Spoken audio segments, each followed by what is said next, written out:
या राज्यामध्ये हे राज्य आपत्तीतून जात असताना राज्यामध्ये आपल्याला पीक पाहणी ही आवश्यक होती। आतापर्यंत 60% पीक पाहणी झाली आहे। त्यामुळं आणि आमचं जे पीक पाहणीचं जे ऑनलाईन आहे त्यामध्ये थोडा पूर परिस्थितीमुळे कमी पीक पाहणी झाली, त्यामुळं अनेक शेतकऱ्यांचं नुकसान झालं असतं। माननीय मुख्यमंत्री देवेंद्र फडणवीसजी यांनी सूचना दिल्या होत्या की शेतकऱ्याच्या 100% शेतकऱ्याची पीक पाहणी झाली पाहिजे।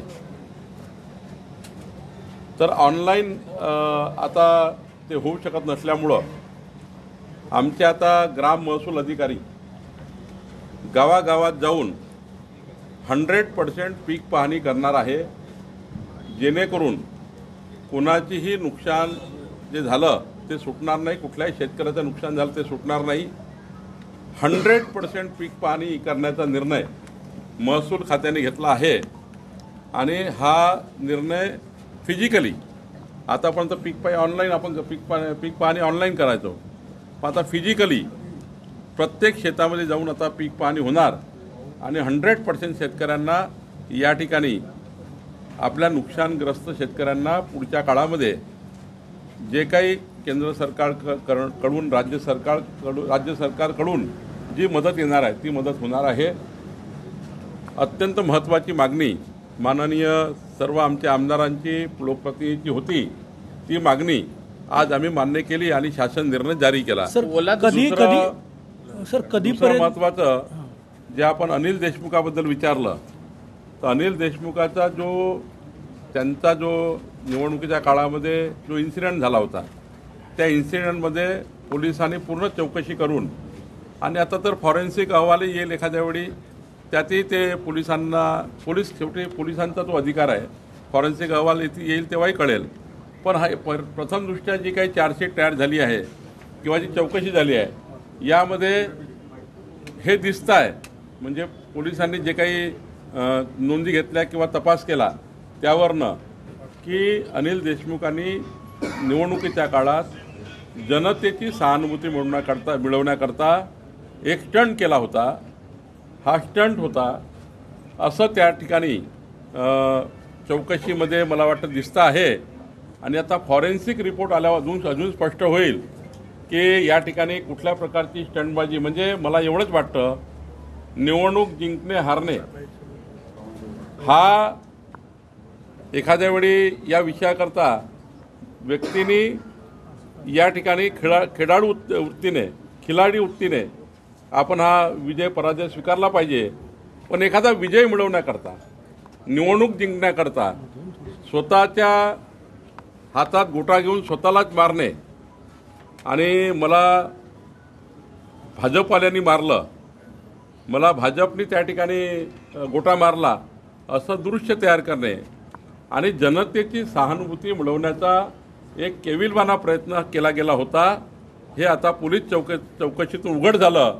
आणि मला असं वाटतं कुठल्याही नेत्यांनी जनतेची अशी सहानुभूती घेऊ नका, जनतेचे विकास कामं करून जनतेच्या परिवारामधला भाग समजून खरे त्या ठिकाणी लोकसेवक म्हणून काम करा, म्हणजे अशी पाळी स्वतःच्या हातानं स्वतःचं डोकं फोडण्याची पाळी हे त्या ठिकाणी येणार नाही असं मला वाटतं। ते म्हटले की 10 किलोचा दगड होता, त्यांनी आज पुनरावृत्ती केली। दुसरं ते म्हटले की राजकीय दबावापोटी पोलिसांनी स्टेटमेंट दिले होते, तपास केला होता।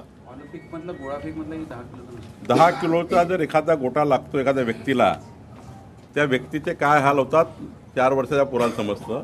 10 किलोचा गोटा कोणी मारला तर काय होईल तुम्हीच सांगा। तुम्हाला जर 10 किलोचा गोटा लागला एखाद्या जमावामध्ये तर काय होईल तुमचं? त्यामुळं कशाला एवढं खोटं, एक खोटं बोलण्याकरता 10 खोटं बोलावं लागतं अनिलजी।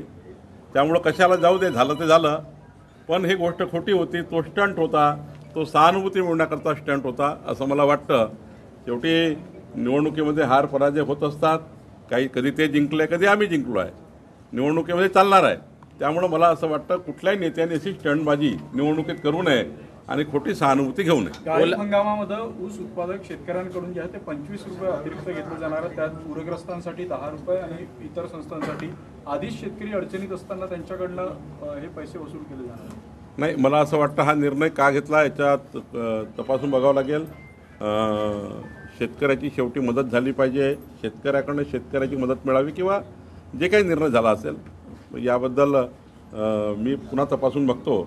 आज तर माझ्याकडे त्याची पूर्ण माहिती नाही. सर, 100% तुम्ही पंचनामे करणार असं म्हटले. कधीपर्यंत ते रिपोर्ट येईल? कारण की मुख्यमंत्र्यांनी काल म्हटलं की दिवाळीच्या आधी आम्ही मदत देऊ, तर त्याआधी पंचनामे होऊन रिपोर्ट्स येणं गरजेचे आहे. नाही, पंचनामे वेगळे आहे. पंचनामे 5-6 तारखेपर्यंत अपेक्षित आहे. पंचनाम्यावरनं नुकसान भरपाई मिळणार आहे. पण ई पीक पाहणी ही कंपल्सरी राज्याला करावी लागतं आणि आमचे थोडं ऑनलाईनमध्ये सॉफ्टवेअर त्या ठिकाणी कमजोर असल्यामुळं या पावसाळ्यामध्ये आम्ही 60% पर्यंत पोहोचलो. आमचे जमाबंदी आयुक्त हे पीक पाहणी करतात. 100% शेतकऱ्याच्या सातबारावर जी पीक पाहणी नोंदल्या जाते प्रत्येक वर्षी सातबाऱ्यावर, यावर्षी कुठलं पीक शेतामध्ये होतं प्रत्येक सातबाऱ्यामध्ये नोंदी होतात शेतकऱ्यांच्या. ई पीक पाहणी अशी आहे की तुमच्या शेतकऱ्याच्या पीकमध्ये जे सातबाऱ्यामध्ये कॉलम आहे पिकाचा, कुठलं पीक यावर्षी होतं, 100% पीक पाहणी करावं लागतं. ती ऑनलाईनच आहे. पण यावर्षी थोडा ऑनलाईनचा प्रॉब्लेम असल्यामुळं आम्ही आमच्या ग्राम महसूल अधिकारी घरोघरी जाऊन 31 ऑक्टोबरपर्यंत संपूर्ण राज्याची पीक पाहणी करणार आहे. 31 ऑक्टोबरपर्यंत ही पीक पाहणी पूर्ण होणार आहे. पडळकर पुन्हा एकदा काल बरडलेले आहे. जयंत असा शब्द त्यांनी उल्लेख केला आहे. फडणवीसांनी समजूत दिल्यानंतरही अशा पद्धतीनं जर ते बोलत असेल तर काय?